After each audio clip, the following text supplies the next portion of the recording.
A Comissão de Constituição e Justiça do Senado aprovou nesta quarta-feira o projeto de lei que regulamenta o direito de resposta para pessoas e entidades que se considerarem ofendidas pelo conteúdo de reportagens jornalísticas. O projeto aprovado determina que o ofendido por uma publicação jornalística possa solicitar seu direito de resposta através de uma publicação nos mesmos moldes pelo órgão de imprensa. Assim, o veículo de comunicação, por sua vez, tem 7 dias para responder diretamente a quem questiona, esclarecendo suas informações publicadas. O autor do projeto é o senador Roberto Requião e o referido projeto segue agora para a Câmara dos Deputados. Bom, para falar sobre os efeitos da comunicação nas relações sociais e principalmente em torno dos acusados em processos judiciais, ainda em andamento, o programa Questão de Justiça recebe hoje o advogado e presidente da Associação Paulista de Imprensa, Dr. Sérgio Redó, que, aliás, é muito amigo meu, não é? Uma satisfação. E no começo da carreira, tanto nas entidades como no jornalismo, o senhor sempre me apoiou e deu sempre esperança para que a gente continue essa luta. Não tem dúvida. Walter, é um prazer estar aqui, é uma satisfação. Esse seu programa que tem reunido, eu me permita considerar, não é? Nessa pleiade de grandes personalidades, eu me sinto honrado, não é? De estar aqui com você e nesse momento tão importante, não é? Porque foi aprovado através do Senado, em razão de um projeto de lei do senador Roberto Requião, ex-governador do estado do Paraná, a respeito do direito de resposta. E o direito de resposta veio em excelente hora, em razão do seguinte: em 1965, nós tivemos a aprovação da lei de imprensa pelo então presidente Castelo Branco. E ocorre que depois disso, na minha leitura, no meu modo de entender, nós sofremos um problema terrível, porque através de uma representação do deputado federal do Rio de Janeiro, Mírio Teixeira, ele acabou por ceifar, não é, a legislação que normatizava todas as relações do mundo do jornalismo, que era a lei de imprensa. Eu, particularmente, entendo, na oportunidade, o então ministro Carlos Aires Brito, que aliás assumiu a presidência do Supremo Tribunal Federal, acabou por determinar a invalidade da eficácia dessas normas, desses 22 artigos da lei de imprensa. E nós ficamos totalmente descobertos. Nós, que eu digo, o jornalismo, os operadores do direito, enfim, a justiça. Por quê, Walter? Porque nós ficamos numa situação onde todos aqueles que fossem ofendidos, aqueles que fossem prejudicados em razão de matérias, inclusive até com teor político, com interesses escusos à grandeza do direito de informação, da liberdade de expressão, acabaram por prejudicar muitas pessoas. E a gente poderia aqui citar inúmeros casos, não é? E um dos mais emblemáticos é a questão pertinente à escola de base, né? Que acabaram acabando, não é? Destruindo uma família, um empreendimento, uma escola que tinha quase 1.200 alunos. Acabou tudo por causa de uma leviandade, de uma autoridade policial, do sistema de justiça e, infelizmente, também pela imprensa, porque acabou indo no roldão dessas informações todas deturpadas e não foi buscar a verdade real. Porque o grande jornalista é aquele que vai dar o direito de resposta, dar oportunidade para que ambas as partes envolvidas num determinado fato tenham o direito de se manifestar, e é exatamente isso que contempla esse projeto enviado ao Senado e aprovado pelo senador Roberto Requião, de fazer com que esse direito, não é, seja inerente àqueles que forem ofendidos. Eu penso que é um avanço importantíssimo, mas ainda não está, não é, em vigência a necessidade, depois da aprovação do Senado, ir para a Câmara e aí depois da Câmara ir à sanção da Presidente da República. Então eu penso que nessa oportunidade uma questão como essa, de alto valor, de relevante valor para a imprensa, é muito importante. Doutor Redó, Bom, a gente nem precisa falar, porque percebe-se, né, que o doutor Sérgio Redó, além de advogado, é um excelente jornalista. Obrigado. Né? Porque eu acho uma combinação das mais perfeitas. Excelente porque você é meu amigo. Não, eu acho que falta ter esse tato, doutor Redó, porque a faculdade ainda deixa um pouco a desejar com relação a essas coisas mais segmentadas, que seria a partir do direito dentro do estudo do jornalismo. Mas deixa eu apresentar aqui, né, o doutor Leopoldo, que, aliás, eu vou falar, ele também é ótimo comunicador. Não tem dúvida. Um ótimo comunicador. Uma satisfação, né, conversar com vocês. Primeiro com o Walter, que é um excelente comunicador, um excelente apresentador, enfim, um excelente jornalista. Essa pinta de galã que ele tem, essa voz de locutor, de programas da madrugada. Comandando um dos programas mais importantes no mundo do direito, que é o programa Questão de Justiça. E agora também é uma satisfação conversar com o doutor Sérgio Redó, que é advogado, é jornalista, como o Walter mencionou, e é um guerreiro ali frente à Associação Paulista de Imprensa, muito importante. Que aliás, eu vou falar, papai foi associado, né? Depois queria que o senhor colocasse um pouquinho, que não agora, é normal, o programa sempre acontece. Não tem problema. E a gente percebe que falta, não vou falar nada do sindicato, mas falta um motivo, um mote para o profissional de jornalismo, que hoje em dia com esse negócio do diploma complicou um pouco, mas aquela pessoa que quer fazer um jornalismo sério tem uma entidade representativa. Então, a sua ida para a presidência de lá, eu vi com muito bons olhos como jornalista, porque ele congrega duas coisas. Quem está em casa tem que entender isso. Jornalismo é seriedade. Uma palavra errada, um jeito errado da gente se posicionar aqui, pode também mudar a vida das pessoas, como mudou no caso da escola base. Não tem dúvida. Eu estava lá, eu vi... E prejudica vertiginosamente. E não tem volta, doutor. Não tem volta. Quando... Não, e outra, inclusive a questão da reparação, não é? Do prejuízo causado a outrem, o próprio Código Civil brasileiro, a Constituição prevê o direito, não é, da indenização material e indenização moral. Mas a grande verdade é a seguinte, Walter, e você sabe muito bem disso. Quem é que indeniza, não é? De que forma? Não é? A imagem de alguém, a reputação, a família. Não é? Até hoje essa família está para ser indenizada, porque ficou comprovado, inclusive, que essa autoridade policial, né, esse delegado de polícia, que de forma leviana acusou. E me permita aqui fazer justiça, a nossa ministra Eliana Calmon, foi ela, olha que coisa interessante. Esse processo, ele foi julgado, não é, na vara da Justiça Criminal em São Paulo, foi condenado o dono da escola, dizendo realmente, o japonês lá e tal, que ele tinha realmente, né, cometido o ato libidinoso contra a criança e tal. Depois foi para o Tribunal de Justiça, o Tribunal de Justiça confirmou por unanimidade. Que coisa... E aí houve o recurso dos advogados, e aqui me permita, o que você bem colocou, os advogados foram fundamentais em insistir no objetivo da prova de que não estava concreta, não existia a evidência, não é? A concretude da aparência, da legalidade, não é? Do ato criminal. E aí a ministra Eliana Calmon leu mais de 30 volumes o processo. Que não é brincadeira. Não é brincadeira. Ela leu o processo de capa a capa, da primeira página até a última, e anulou o processo. Quer dizer, é importante nós lembrarmos disso, porque eu tive já a oportunidade de estar com a ministra e, da mesma forma com a veemência que eu estou falando aqui no seu programa, que inclusive o próprio nome, né? Questão de justiça, nós estamos debatendo algo que é extremamente importante e simbólico para a justiça paulista e brasileira. E eu, nesse momento, faço até um repto a todos as autoridades que estejam nos assistindo, para que evoque a oportunidade de indenizar essa família.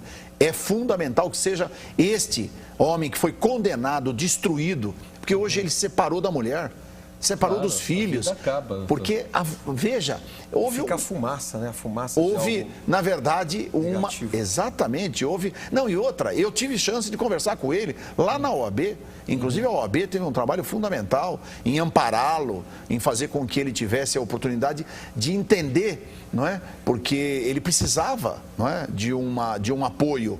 E a OAB esteve presente nesse momento. Então, eu penso que, fundamentalmente, é indiscutível, não é, que a própria Constituição e o Código Civil deem a oportunidade de reparar os danos àquele que esteja ofendido, àquele que seja realmente prejudicado por uma matéria de jornal, ou por um programa de televisão, ou por uma matéria de rádio, ou revista, enfim, qualquer veículo de comunicação. E outra, agora com a questão das redes sociais, não é? A informação cibernética. E outra, ela é instantânea. Dinâmica. Ela é uma coisa extremamente, muito bem colocado, Walter, dinâmica. Olha que fato interessante.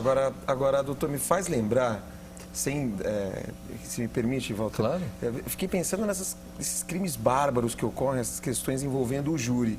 Sim. Alguns supostos aí seriam acusados, né? Sim. Como advogados, geralmente colocam, mas são acusados ainda e são pré-julgados. E aí o povo, na hora de enfrentar ali... Posso implementar a sua pergunta? Quer dizer, na hora que a gente viu o caso dos Nardoni agora. Sim.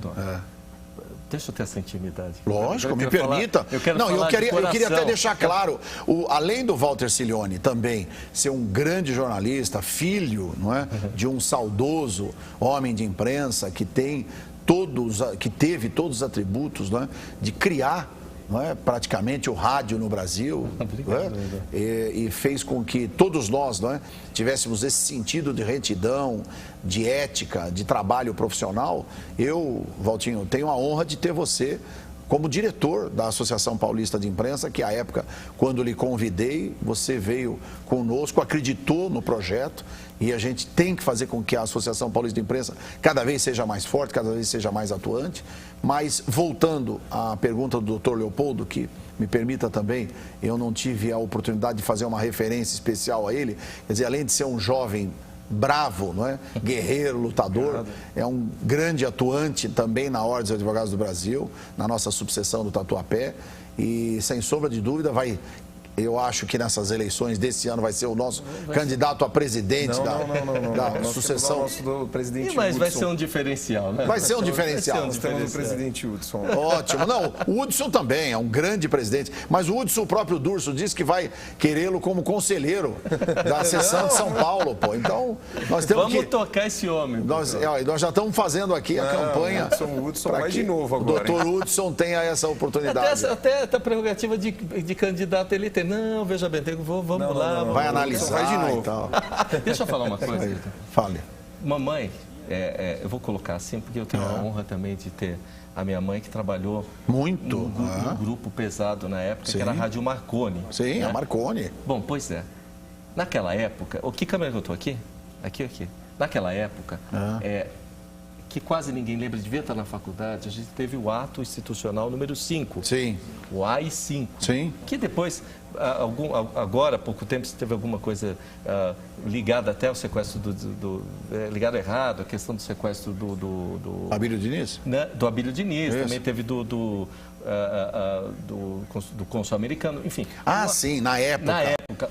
O ato, é por isso que eu estou colocando assim, o ato, ele amordaçava exatamente várias coisas, principalmente a imprensa. Sim. E nesse momento, eu acho que a liberdade demasiada, Sim. né, a falta de um caminho para isso, é que provoca hoje você ter uma regulamentação, como o Manuel Seu fez, quando ele começou a mexer com a lei de imprensa. Você lembra disso? Lembro. Então, agora, estão cobrando da gente a responsabilidade. Não é só falar. O importante é saber o que vai falar. Sim. Não é isso, Redor? E outra, eu penso assim, eu às vezes fico comigo refletindo os valores, não é, extremamente importantes do direito de expressão, que sem sombra de dúvida, sem ele não existe democracia, mas em compensação eu fico pensando o seguinte, e a dignidade humana? Sim, conceito Não é? fundamental do sujeito que levanta. Exato, porque eu às vezes fico pensando, né, o que é mais importante, não é? A vida ou a liberdade? Não é? Então, você tem esses valores que são naturais, que são altamente, não é, importantes dentro do universo, mas que você tem que ter um comedimento de equilíbrio, não é? Médio in virtus, quer dizer, a virtude está no equilíbrio, no meio termo. Então, veja, se você tiver um veículo de comunicação que o profissional tenha consciência do profissionalismo, do quanto ele precisa ser extremamente cuidadoso, não é? No trato da informação, no trato da notícia, dando o direito para aquele que está sendo ofendido, o direito de resposta, dando a ele a oportunidade de se manifestar, que aliás a gente tem visto, a Folha de São Paulo, o Estado de São Paulo, não é? Mas o Estado Globo. teve aquele problema que você até bateu, né? Exato, nós tivemos no caso do Estado de São Paulo, aliás, está até hoje, né? E você citou o Manuel Alceu, nosso grande colega advogado, que é advogado do Estado de São Paulo, né? Que é a questão daquela envolvimento do filho do presidente do Congresso Nacional, senador José Sarney, o Fernando Sarney, com aquele projeto do Boi Barrica, né? Que foi, na verdade, um escândalo criado no norte do país, né? Aliás, no nordeste do país, no estado do Maranhão, aonde houve a supressão, né? De não terem o direito de fazer com que a reportagem que o Estado de São Paulo montou para ser publicada, nunca foi, né, publicada. Censura, né? Foi censurada por um juiz, não é, federal, que conseguiram uma liminar em Brasília, e aí até hoje, não é, não há oportunidade de nós termos conhecimento sobre o teor dessa matéria que foi feita em razão do envolvimento do filho do presidente do Congresso Nacional, o senador José Sarney, o Fernando Sarney. Mas aí é que eu fico pensando, né? Na verdade é assim, e o Fernando Sarney, ele é um empresário, enfim, já esteve envolvido em outros casos também, mas a gente nota que até o Fernando Sarney haveria direito, nesta oportunidade, se fosse publicado a matéria, de menos repercussão do que deu com a censura. Com certeza. Porque com a censura, quer dizer, criticaram tanto o Fernando Sarney, e eu no passado, quando fui coordenador de turismo do Estado de São Paulo, eu tive chance de conhecer o Fernando Sarney e tive dele a melhor impressão, entendeu? Até o sentido dele como empresário, como homem de interesse, não é? De um projeto que ele tinha levado lá à época, na Secretaria de Esportes e Turismo de São Paulo, aqui do Estado de São Paulo. E então, de repente, depois disso, não nos falamos mais, de vez em quando a gente se encontra em algum evento, nos cumprimentamos só, mas eu não tenho realmente nenhuma aproximação da pessoa dele e intimidade com ele. Mas o que eu sinto é o seguinte, quer dizer, a censura é altamente nefasta, porque ela às vezes proíbe com que a pessoa tenha até o direito de se manifestar. Agora eu penso em limite. Alguns jornalistas, não vamos censurar, mas alguns jornalistas chegam hoje e abordam, por exemplo, até o próprio político ali, um senador, um deputado, enfim, um vereador, um prefeito. Doutor, o senhor tem pago algumas coisas com dinheiro público, ou então perguntam para ele, o senhor tem roubado muito? Né? Já perguntam assim, já não lhe dão nem o direito que ele... Agora eu quero saber como é que fica esse limite aí, levando em conta a dúvida do cidadão, porque... É o chamado humor escrachado, né? Totalmente. Eu acho assim, e nós temos aí alguns programas, né? O CQC... Maravilhosos programas. O outro programa também, o Pânico, não é? Tinha o Cacete e Planeta. Tinha o Cacete e Planeta, que vai voltar e tal. Eu penso assim, né? Eu acho que, eu fico pensando que se nós proibirmos esta oportunidade, não é, de manifestação por parte desses artistas, não é? E ficaria uma coisa, na minha opinião, insólita, não é? Um valor desprezível, aonde é melhor que a gente tenha a penalidade, não é, de ouvir, ainda que a gente não goste, do que proibir a pessoa de se manifestar. E aí, nessa oportunidade, nós vamos sempre sentir e sempre vamos ter essa questão determinada por uma fórmula, que é a seguinte. Veja só, se eu for ofendido por qualquer veículo que seja, por qualquer programa de televisão, de rádio, de jornal ou mesmo nas redes sociais, eu vou ter o direito, através do Poder Judiciário, de fazer com que aquelas pessoas se retratem e me deem a oportunidade de eu me manifestar, tá certo? no mesmo tamanho, na mesma proporção da ofensa que me fizeram. Agora, se nós não temos um processo sincronizado, onde você tem um poder judiciário atuante, célere, que possa lhe dar esse direito, você sempre fica com aquela sensação da injustiça. Então, como você disse, doutor Leopoldo, no fundo, veja só, bom, você, numa brincadeira, através de um desses programas de humor, ele vai, aborda o político e fala, ó, o senhor tem gasto, pago conta com dinheiro público, conta pessoal, não é? Com dinheiro público e tal. Como aconteceu com os cartões corporativos, quer dizer, um pagou até conta de motel, não é? Com os cartões corporativos, quer dizer, mas o que aconteceu? O que você tem que fazer? A pessoa tem que ser, na verdade, processada e condenada a devolver o valor, enfim, e ter uma chance de fazer com que tudo seja devidamente regularizado, né? Que a gente viva dentro de um Estado democrático de direito. Agora eu vou ter que ser deselegante, presidente. Sim. Eu vou ter que chamar o comercial. Por favor. Deselegante não, é o que paga a conta. A questão de justiça vai para o rápido intervalo e retorna aqui com o presidente da Associação Paulista de Imprensa, doutor Sérgio Redó.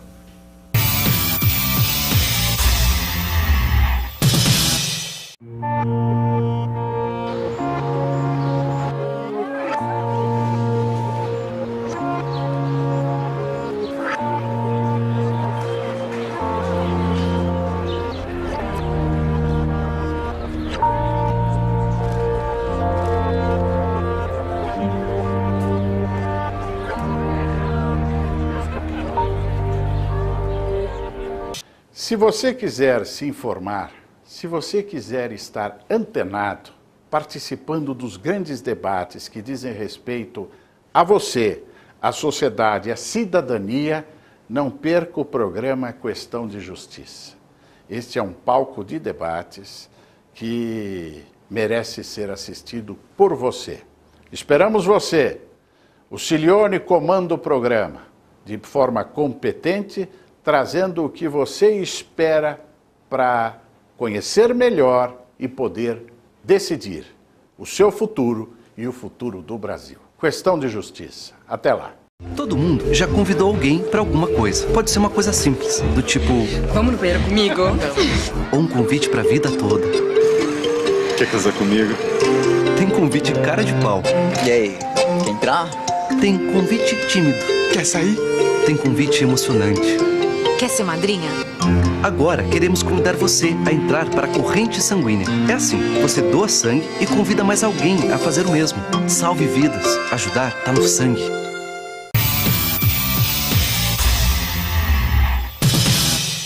Você está aqui no Questão de Justiça, que você pode ver na sua representação ali no site. Procura no site primeiro da Rede Brasil Televisão, rbtv.com.br. Ali você entra em jornalismo com o grande Ney Gonçalves Dias, que a gente está logo abaixo. Programa Questão de Justiça, entra ali, busca ali nosso site ou peça ou mande uma dúvida, participe com a gente para fazer cidadania. Aí eu posso trazer mais pessoas para a gente discutir, né, doutor Leopoldo? E mais celebridades como eu tenho o doutor Sérgio Redó. Ética e transparência. Agora eu quero fazer uma parte aqui. Se hoje a gente tem uma dimensão maior em São Paulo, né, com a questão do turismo, com as questões de feiras, e tem o grande Caio Alcântara Machado que tratou disso naquela época, né, nós temos a presidência do ANB na figura do doutor Sérgio Redó naquela época. Ah, obrigado. Não é? É verdade, é verdade. Porque é importantíssimo falar disso. Porque eu acho que as pessoas, elas não lembram a evolução que tudo isso traz. E você foi uma das pessoas que incentivou feira, ajudou. Papai uma vez passou lá para fazer uma feira esotérica e você falou, não faz isso aqui, Valdemar e tal. Isso tudo dá uma dimensão... E ajudamos, inclusive. Claro. E o Paulo de Abreu, na época, que estava trabalhando lá nas... Inclusive, vou te dizer uma coisa. Estava nascendo da Zíbia Gaspareto, como é que ele chama? Filho dela. O Gaspareto. O Gaspareto, filho, o Gaspareto. Estava nascendo o Gaspareto. Gaspareto. E, aliás, eu fiquei... Esse evento, olha que coisa interessante. Realmente ninguém queria, não é? Não é verdade? Dar uma oportunidade de seu pai, não é? a oportunidade que esteve lá, e aí depois em seguida o Paulo Abreu me ligou e falou, Redó, se você pudesse nos ajudar e tal. E aí nós conseguimos encontrar um espaço no grande auditório, que à época era um auditório que cabia 3.500 pessoas. E eu me lembro, eu vou dizer sincero, isso foi em 1994. Eu me lembro muito bem porque ficou marcado. 3.500 pessoas e não tinha lugar para... É verdade. Hoje um monte de gente fora, foi uma confusão. E eu não imaginei a força que tinha esse Gasparetto. Quer dizer, a popularidade dele, né? E outra, eu participei do evento, inclusive vi a grandeza, né, de espírito do Gasparetto e a mensagem que ele, aquela época... Bom, a mãe dele com o livro, a Zíbia, ela tem, até hoje ocupa os principais locais, né, de destaque na venda de livros para o Brasil inteiro e tal. E tá aí, olha, outra grande... façanha, né, da percepção e da determinação do nosso querido, exato, do seu pai. Posso invocar? Acreditar nessas... Posso invocar o espírito dele, porque ele era da associação. Outro dia até achei uma medalhinha em casa. Se papai estiver lá, que me perdoe chamar ele toda hora para cá, mas hoje é um dia especial. Você é um dia especial. Obrigado. O papai, ele considera um dos melhores jornalistas que teve no estado de São Paulo, evidente, junto com vários outros, posso dizer. Lógico. Não, foi reconhecido. O Newton Flora, que é excelente. Sim. O Fernando... Walter Abrão. É uma outra época. Fiore Gigliotti. Ele é dessa época. Redó. Valdemar Cilione. Você acha que da época dele para cá, o jornalista, ele sai preparado da faculdade para enfrentar o que a gente enfrenta? Porque é o seguinte, o sujeito sai da faculdade,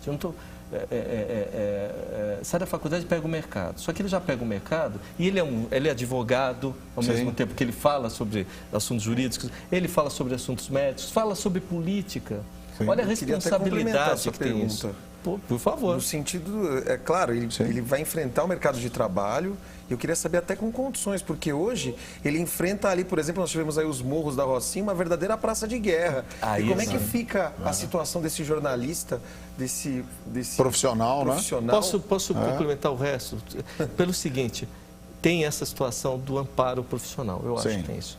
Mas é o seguinte, dentro do espírito, você acha que os nossos jornalistas, os novos jornalistas, eles estão imbuídos dessa responsabilidade que hoje eles carregam quando vão à frente de um veículo de comunicação? Olha, eu vou até dizer assim, na verdade nós tivemos uma grande discussão a respeito da necessidade da utilização do diploma para a profissão de jornalista, né? E agora, inclusive, vai ser retomado essa discussão. Você é a favor ou contra? Então, o Supremo Tribunal Federal determinou, através de uma decisão, de que não há necessidade do diploma. Como nos Estados Unidos. Como nos Estados Unidos, como no mundo inteiro. Né? Agora, você, na verdade, você tem aí um valor fundamental, porque eu acho, particularmente, se você pegar os maiores jornalistas do mundo, a grande maioria não tem diploma. Sim. Oprah. Então. Letterman, exatamente. São comunicadores americanos. São comunicadores americanos. Exatamente. Aí vem aquela discussão, não, mas eles não são jornalistas, né? Eles são comunicadores. E aí é o seguinte, você entrar, né, na etimologia do valor, né, da expectativa do que é o jornalista, do que é o comunicador, do que é o radialista, né? O fotógrafo. Repórter fotográfico. Eu me permita, sim, mas na minha opinião é o seguinte, todo fotógrafo que utilize a sua máquina para ganhar dinheiro é um jornalista.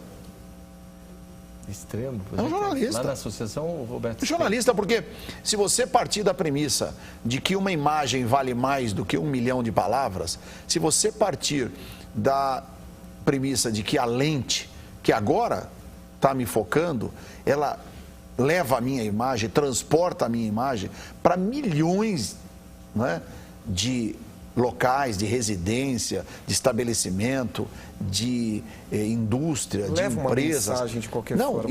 E não é só isso. E se eu levar ao próprio notebook, aos equipamentos, aos computadores, não é? Quer dizer, é uma coisa hoje monstruosa. A ponto do seguinte, eu sempre trago essa informação.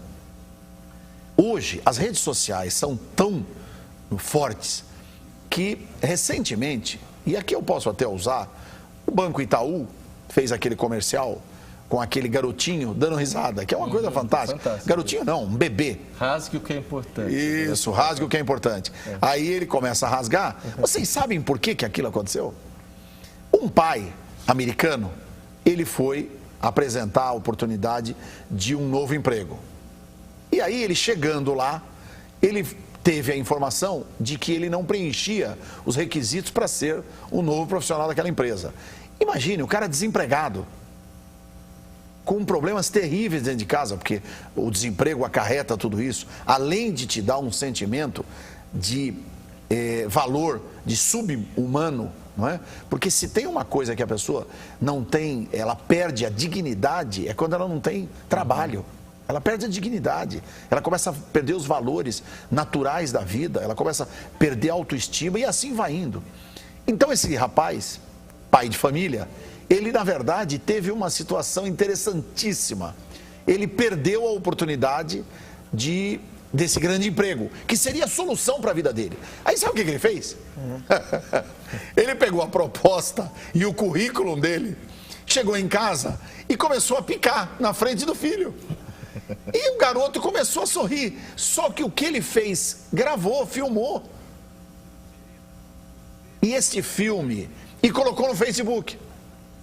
Este filme, uma agência ligou para ele para comprar o filme. Eu não vou dizer os números, porque eu aqui seria, não é, leviano, mas passa de $1 milhão. Jamais ele conseguiria, no trabalho que ele tivesse, durante 1 ano, ou 5 anos, ou 3 anos de trabalho, $1 milhão. E aí o que acontece? Veio a agência do Banco Itaú e deve ter pago aí mais não sei quantos $1.000. Que é bárbaro aquilo. É bárbaro. E a motivação qual foi? Ele pegou a proposta e começou a rasgar na frente do filho. Imagino eu que até com uma determinação, no sentido de dizer, pô, tô desempregado, tô ferrado, e o filho dando risada. E ele filmando e colocou aquilo no Facebook. Quer dizer, então veja a força que é a comunicação. E eu poderia, de um outro lado, de uma coisa até negativa, uma japonesa em Tóquio saiu do metrô e aí o cachorrinho dela, não é, fez as suas necessidades fisiológicas na escada. Na subida da escada. A japonesa olhou para um lado, olhou para o outro, e lá é obrigatório, não é como aqui no Brasil que é facultativo, ela deveria, naquele momento, abaixar, retirar aquelas fezes e levar embora. Mas não, ela foi embora. Aí o que aconteceu? O rapaz da segurança, que estava filmando toda, né, a circulação do pessoal que estava no metrô, ele pegou aquela imagem do animalzinho, né, defecando, e jogou, junto com a imagem dela, jogou na rede social. Gente, eu vou só dizer uma coisa o que aconteceu. Quando ela chegou na casa dela, quando esta japonesa chegou na casa dela, isso inclusive está no Facebook e tal, tinham mais de 30 pessoas na porta do apartamento dela. Que é uma coisa louca. Aí em seguida veio a imprensa, porque deu muita repercussão, mais de 1.800.000, não é, acessos para aquela informação. E foi assim. O cara da segurança, imagino eu, deve ter feito com o intuito do seguinte: olha, quem verificar isso, por favor, não repita esse tipo de atitude e tal, não faça isso. Mais de 1.600.000 acessos. Aí o que acontece? Eu vou dizer o final da história porque ainda continua muito. Ela foi embora de Tóquio. Ela mudou de Tóquio. Tal a pressão que ela recebeu. E aí a gente tira, em razão dessas duas, não é? Esses dois exemplos que eu trouxe aqui, a seguinte situação. E se tudo isso, não é, tivesse, não com tanta nitidez, porque ali ambos os casos, mas tivessem algumas situações, como o caso não tivesse uma concretude sobre a verdade real e não fosse bem aquilo. Então, qual é o papel da imprensa? É dar a oportunidade para aquele que está sendo acusado ou para aquele que está sendo processado o direito da sua resposta, o direito da sua defesa. Quer dizer, é princípio natural do direito, não é? o direito do contraditório. Né? Agora, e levando isso para o direito, Sim. e aí pensando, por exemplo, nesses profissionais, se eu não me engano, Walter, quando logo no início da história do jornalismo, ali da comunicação, muitos deles, aliás, todos eles eram advogados. Advogados logo médicos, no início. é. E como é que fica essa relação dessa comunicação, desse jornalismo hoje, em face desses profissionais do direito, desses advogados todos que nós temos hoje, aliás, com a proliferação de cursos jurídicos, Potencial quantos jornalismo. profissionais? E qual a importância da comunicação para os profissionais do direito, na sua opinião? Então, essa sua pergunta é altamente, né, auspiciosa à medida do seguinte: como é que nós, operadores do direito, trabalhamos isso? Eu penso que tem que se levar em consideração, primeiro, a consciência, o interesse em ser um bom profissional, para você buscar a verdade real, para você buscar a verdade dos fatos. A comunicação, ela auxilia o profissional do direito? A comunicação auxilia e muito, porque, na verdade, você tem que pensar o quanto é importante você ter, de um lado, um bom veículo de comunicação ou mesmo uma informação, e, do outro lado, o seu espírito como profissional, tá certo? Porque aí é que vem os valores pessoais, tá certo? Os valores da sua formação acadêmica, os valores em razão daquilo que você realmente tem interesse na sua atividade, não é? Eu penso que se você não tiver a chance, não é, de corresponder à expectativa daquilo que você se propõe a fazer, você é um mau profissional. Doutor Redó, a gente já chegando ao final do programa.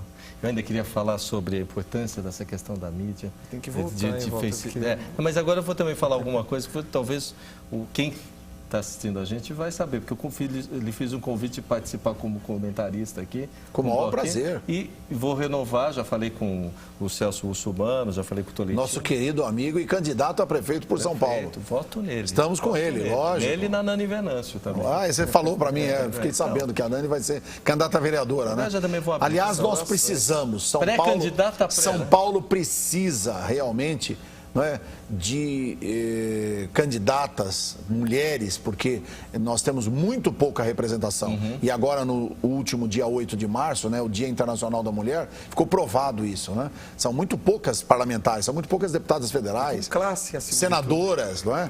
Em razão da representatividade parlamentar do país. Então, Nani, você tenha sucesso. Saudações, Nani. É isso aí. Você me fez lembrar o papai? Sim. Por dois motivos. Já está acabando o programa, mas eu acho que é interessante dizer. Precisa ser humano para ser jornalista. Precisa ter essa alegria do jeito que você tem. Eu não estou jogando confete aqui, não. E só fico do lado porque você tem esse espírito também dele, porque é uma das coisas que me lembrou logo quando a gente começou o nosso relacionamento. O jornalista tem que ter essa coisa do advogado, o papai também era, mas tem que ter essa coisa dessa comunicação bonita, dessa comunicação fácil e séria. E você tem essas qualidades. Você citou o David Letterman, ele é advogado. Também. Também. Eu vou falar o outro, o Heródoto Barbeiro. Sim, o Heródoto Barbeiro, advogado, jornalista e historiador. Historiador. Eu vou voltar para ti. Sua presença. Você falou, nosso querido amigo Ney Gonçalves Dias. Que é o outro também. Grande tribuno, grande advogado. Tripé do jornalismo. Exato, tripé do jornalismo. Você tem que ficar lá na associação exatamente para regrar um pouco. Muito obrigado. Porque a gente precisa...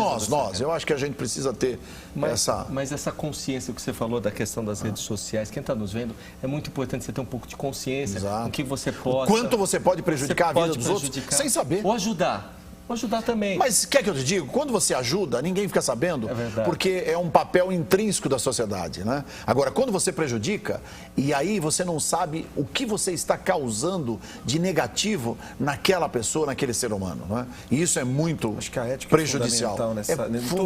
É fundamental. E às vezes tem pessoas que, enfim, se utilizam de meios, não é, escusos para fazer essa parte. Para ganhar dinheiro, enfim, é muito negativo. Vou pedir licença. Você está convocado. Muito obrigado. Né? E eu vou cobrar para vir mesmo. Obrigado. E agradecer a tua visita aqui como presidente da Associação Paulista de Imprensa, que é, né, uma entidade que tem tanto de tempo que a OAB. Vamos comemorar 80 anos no dia 1º de maio mais do que a OAB, 2013. Né? Muito mais. Mas eu acho que tem mais de 7 né? anos à frente da OAB. Sim, né? Bom, aqui a casa é sua. Muito obrigado. Tá bom? Muito obrigado. Obrigado, doutor Leopoldo. Satisfação. Obrigado. Não, mas é para vir. Obrigado. E obrigado, viu, Leopoldo? Sempre um prazer. Né? E a gente deixa aí esse voto que pelo menos você pense bastante na eleição da OAB do Tatuapé. Com lá com o Dr. Hudson, saudações ao nosso presidente. Ele não Isso aí, foge ele dali. é político. Bom, questão de justiça vai ficando por aqui. Hoje foi um papo diferente, descontraído, com gente séria, que nem o Dr. Sérgio Redó, da Associação Paulista de Imprensa. E espero que você tenha gostado e participe no próximo domingo. Olha, mande suas perguntas aqui, convoque o Dr. Sérgio aqui para responder algumas coisas que ele vai, com certeza, participar. Até o próximo domingo.